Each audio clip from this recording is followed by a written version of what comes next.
Do you and your family want to fly to Hawaii or Mexico for a fraction of the price during major school holidays? Well, I've had the Alaska Airlines Visa Signature since 2018, and it's helped me and my family fly to Hawaii and save thousands of dollars. Today, I'm going to give you an honest review of this credit card and its perks after the big changes, and I'm going to ultimately help you answer, do you want this card? The Alaska Airlines Visa Signature is a co-branded credit card with Bank of America. Let's start with the earning potential. Cardholders earn 3x at Alaska Airlines, 2x at gas, EVs, local transit, and streaming services, and 1x for everything else. Additionally, the card offers several perks listed below.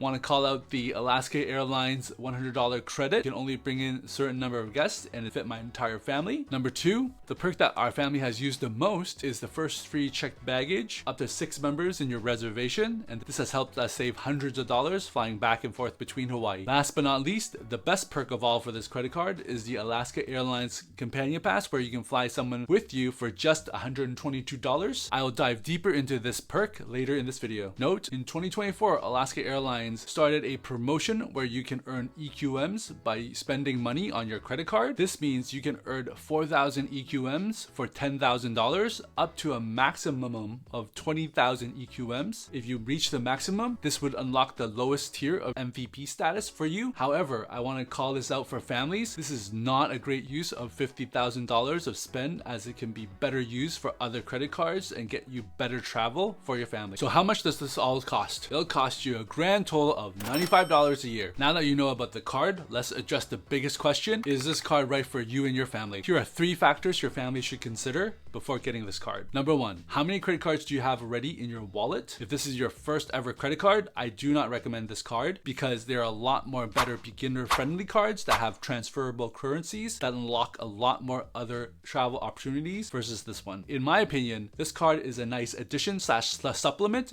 if you have current plans for how to use the Companion Pass and or a nice partner redemption award in mind. Number 2, how do you plan to use the Companion Pass? Note, in 2023, there was a big change where they required $6,000 to unlock the Companion Pass for the next annual year. This changes the equation and you should factor this in for you and your family. Let's look at the math, assuming that you have the Companion Pass. Let's take, for example, you want to fly from San Francisco to Seattle, and the round trip cost is around $180 on Alaska Airlines. So therefore, your Companion Pass plus your annual fee is $122 plus $95, which is more than the $180 round trip. This would be a bad use of your Companion Pass. Okay, now let's take, for example, what about if you're flying with your family during a big school holiday and that round trip is a last minute fare or even up to $300? This would be a better use of your Companion Pass and would be net positive. Last but not least, here's how our family tries to maximize the Companion Pass. My wife is a teacher and 3 children are in school, so we're locked into the school holidays. We then target long haul destinations such as Hawaii or Mexico, which are easily $400 to $500. This means for your Companion Pass fare, this would be at least 50% off, if not much higher, depending on when you buy that ticket. Finally, the third factor is how do you plan to use that sign-up bonus? As of filming this video, there's a standard offer of 60,000 Alaska Airlines miles when you sign up for Alaska Airlines Visa Signature. So is it worth it to just pay the annual fee for the Alaska Airlines miles? Well, let's break it down. One of the best uses of Alaska Airlines miles is to redeem partners awards, such as here's the redemption award chart for flying from West Coast to Japan for all the different cabin types, and 60,000 would afford a West Coast to Japan in business class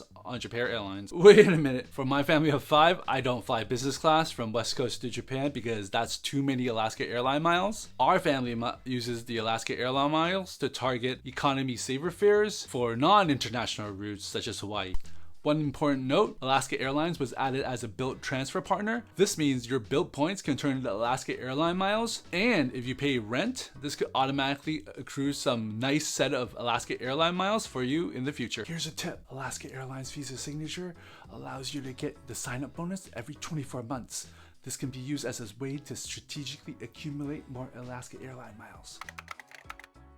Number 1, in order to use the Alaska Airlines Companion Pass, you have to purchase the fare using the Alaska Airlines Visa Signature. Number 2, the Companion Pass can only be used on Alaska Airlines operated flights. Number 3, the Companion fare will be deposited into your account within 90 days after your anniversary date. Number 4, the Companion Pass can only be applied to economy coach fares. Number 5, a nice thing, the Companion Pass is actually quite flexible. You can use the Companion Pass for someone else and you don't even have to be flying on that reservation. Ultimately, here's my recommendation that you would need the following in order to get this card. Number 1, you have access to a Alaska Airlines hub / partner hub. Number 2, you have a plan on how you're going to use the Companion Pass with the upcoming 12 months. And or number 3, you need to have a plan on how you want to use those Alaska Airlines miles, either for a partner reward or other. As a quick example, living on the West Coast, I have easy access to Alaska Airlines operated flights,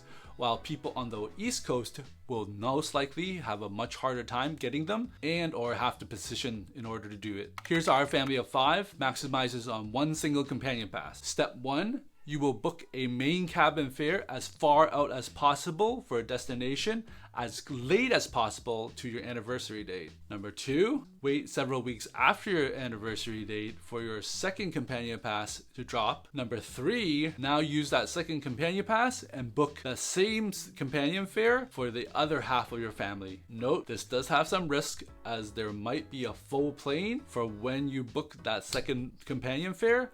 However, if you book it far out enough, that likelihood is very low. With the new $6,000 spending requirement, getting that second companion fare will be much harder / longer. So a strategy around that is to think about getting 2 Alaska Airlines Visa Signatures if you have a family of 4 or larger. Here are some important tips if you're planning to apply for the Alaska Airlines Visa. Bank of America has a 2-3-4 rule, which means a number of cards within a number of months. Banking relationship with Bank of America is very important. If you do not have a relationship with Bank of America like a banking / deposit account, then you have a 312 rule, while people that have a existing banking relationship belong in the 712 rule. And if you're interested on how to avoid Bank of America late fees with their super weird cryptic website, check out this next video.